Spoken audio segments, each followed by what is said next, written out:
right? Should I be walking in circles in my mind?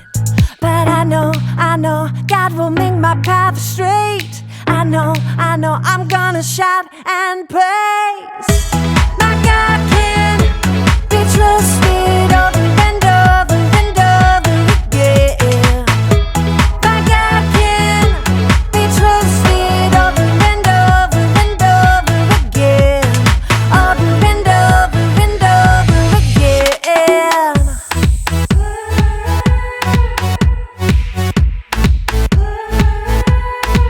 When I am up, when I am down, when life turns me around, should I go left? Should I go right? Should I be walking in circles in my mind? But I know God will make my path straight. I know I'm gonna shout and praise. My God can be trusted over and over and over again. My God can be trusted over and over and over again. Over and over and over again. I'm confident. My God can. I'm confident. My God can. I know. God will make my path straight. I know. I'm gonna shout and praise. I know. God will make my path straight. I know. I'm gonna shout and praise. My God can be trusted over and over and over again. My God can be trusted over and over and over again. My God can be trusted over and over and over again. My God can be trusted over and over and over again. Yes, He can. Over and over and over again. I'm confident. My God can. I'm confident. My God can. Over and over and over I can trust Him. Over and over and over again.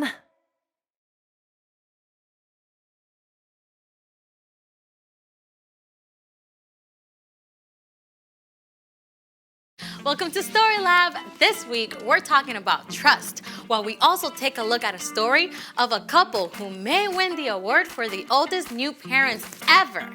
Oh, and wait for this. Wait for it.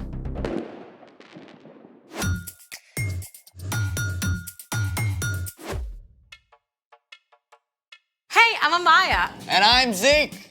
And this week, we're talking about trust, which is putting your confidence on someone you can depend on. But how do you know who you can depend on? Well, I think the best way is to look up. What do you see? The ceiling? No, imagine that we're outside. The clouds. Okay, imagine that we're outside and it's nighttime. The stars. Yeah, all those points of light way out into space. Constellations and galaxies, each one filled with more brilliant, burning stars than we can imagine. And every single one points to God. I mean, God made all that out of nothing. It definitely makes me want to trust God. How many stars are there in the universe? 200 billion trillion stars! Whoa. Yeah. The sky was so amazing last night. I just have to take a picture for you. Look. Ooh, you have seriously got to upgrade. I know. I just couldn't capture it. So I looked up some pictures taken by the Hubble telescope instead. The Hubble Space Telescope has been orbiting the Earth for more than 30 years. It's about the size of a school bus and travels at 17,000 miles an hour, circling the Earth every 97 minutes. Check out this image from the Hubble. Whoa. This is the Prawn Nebula. It is 6,000 light years away. Stars are actually formed there, so the Prawn Nebula is like a nursery for baby stars. Mind blown. Whoa, wait. I know this one. It's the Veil Nebula. It's a leftover from a supernova that exploded like 20,000 years ago. Yeah, and check that one out. Oh, those look like Christmas lights. Well, the red dots are actually dying stars called red dwarfs, and the bluish dots are burnt out stars called white dwarfs. And they are all part of this huge cluster of stars called the Omega Centauri. Oh, I know him. He's a transformer. I think we're talking about something different. Ah. Oh, is that it? I want to see more stars. Well, that's all I've got. Unless What? we can make our very own stars right here in the lab. I'm ready. I don't think you're gonna need those. They're for style. Okay then, let's make it. Follow along and you can do this at home if you like. What have we got, Zeke? Step 1. Fill a big jar or vase or tank about 2/3 full of water.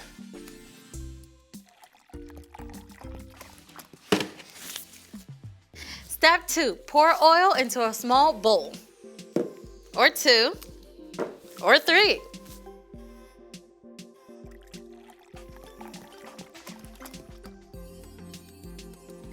Step 3. Add 4 or 5 drops of food coloring to the oil. You can use up to 3 colors.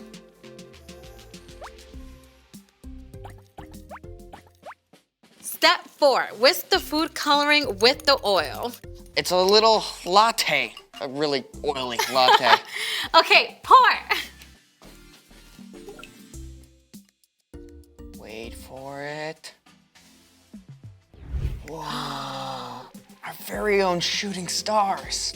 Oh, can we see that again? Oil is less dense than water and floats on top. Food coloring is water-based and mixes with water. Once the oil is added to water, the heavier food coloring sinks down. As soon as they hit the water, they dissolve, forming tiny shooting stars. Oh, let's do it again. We've got tons of food coloring. I'd love to make stars all day, but we got a story to tell, and stars are a big part of this one. It's time for... The story before the story. Today, we're in the very first book of the Old Testament, Genesis. God made our amazing world, but sin entered the world. People turned away from God and went their own way. So God picked one man, a guy named Abraham. And even though Abraham was like 90 years old and had no kids, God told him to look up. God promised Abraham he'd have more kids than stars in the sky. Yeah, and the whole entire world will be blessed through Abraham's family. But Abraham and his wife, Sarah, they waited for years and years, and they still didn't have kids. Which is where our story starts. We're ready. Hey everyone, I'm Brian. It's amazing how all of creation can talk to us about God. You know, after God told Abraham that he and Sarah would have more kids than there are stars, I bet they went outside at night a lot more. More children than all those stars? Are you sure that's what God said? He promised. He said, we'll have a son. God's promise was clear, but Abraham and Sarah spent years staring up at those stars, waiting and wondering. They were both old, like old enough to be great-grandparents. Could they really have a brand new baby at their age? But at last, one day when Abraham was 99 years old, God met with him again. It was the very hottest part of the day, and Abraham was sitting in the shade of his tent when he saw 3 strangers approaching. Abraham knew right away they were visitors from heaven. He went to greet them and bowed low to show them honor. My Lord, if you are pleased with me, don't pass me by. Let me get some water so you can wash your feet and rest under this tree. Let me get you some food to give you strength, and then you can go on your way. All right, do as you say. Now, making a fancy meal back then was a lot more than just heating something up in the microwave. Abraham found Sarah in the tent and asked her to bake bread. And then he picked the best calf from his herd and asked a servant to prepare it. Here is some stew and a fresh loaf. My wife makes the best bread in the whole land. Where is your wife, Sarah? Over there in the tent. Now, you had better bet that Sarah was listening in on this conversation. I mean, here are three strangers out of nowhere who Abraham believes are from God. I mean, she definitely wanted to know what was up. I will surely return to you about this time next year. Your wife, Sarah, will have a son. Now? After all this time? I'm worn out, and my husband is old. Can I really know the joy of having a baby? The Lord knew exactly what Sarah thought and said to Abraham, Why did Sarah laugh? Is anything too hard for me? I will return to you at the appointed time next year. Sarah will have a son. I didn't laugh. Yes, you laughed. Oof. Sarah seriously got called out there, but God wasn't angry with her. God was gracious to Sarah, and Sarah did become pregnant, and after some time, she gave birth to a baby boy. God has given me laughter. Actually, everyone who hears about this is going to laugh along with us. I'm so old, but here I am taking care of a baby. What should we name him? What about Isaac?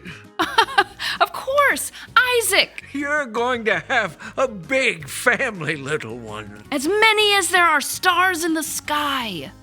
The end. So, do you know what the name Isaac means? What? One who laughs. Well, that is spot on. Can you imagine how it felt for Abraham and Sarah to wait all those years? I have a hard time just waiting for the microwave popcorn to finish. I know, right? Waiting can be hard. But here's the awesome thing. God is always trustworthy. God promised Abraham that the whole world would be blessed through his family. And it took hundreds of years, but the whole world was and is blessed because of one of Abraham's descendants. You know who I'm talking about? Yeah, Jesus. You got it. You can trust God all the time, especially when you're having to wait. Thanks, Brian. So, what is our part in the story? Well, maybe you're having to wait for a broken arm or a sprained ankle to heal. You can trust that God is still with you, and God still loves you, and you can ask for God for the patience to keep waiting. I remember when I had to wait forever when my mom said she'd get me my phone. I guess I could have trusted God more instead of just asking her, can I have my phone yet? Can I have my phone yet? Can I have my phone yet? Can I have my phone yet? Okay, yeah, Can we get it. Sorry. I actually had to trust God yesterday. My dad promised to play tennis with me after he got home from work, but then he had a video call that took over an hour. I had to trust God to give me a good attitude. Yeah, you know, the truth is, we're gonna have to wait for things. Sometimes we'll have to wait on God. But even while you're waiting, you can trust that God is still there and that God still cares about you. Got it? Got it. Wait for it. So, here's the thing. Trust God even when you have to wait. Yep, I can't wait for tonight when I get to see the actual stars. I mean, I can wait, but you get it. Thank you for joining us in the Story Lab. See you next time. Here's something to check out while you wait.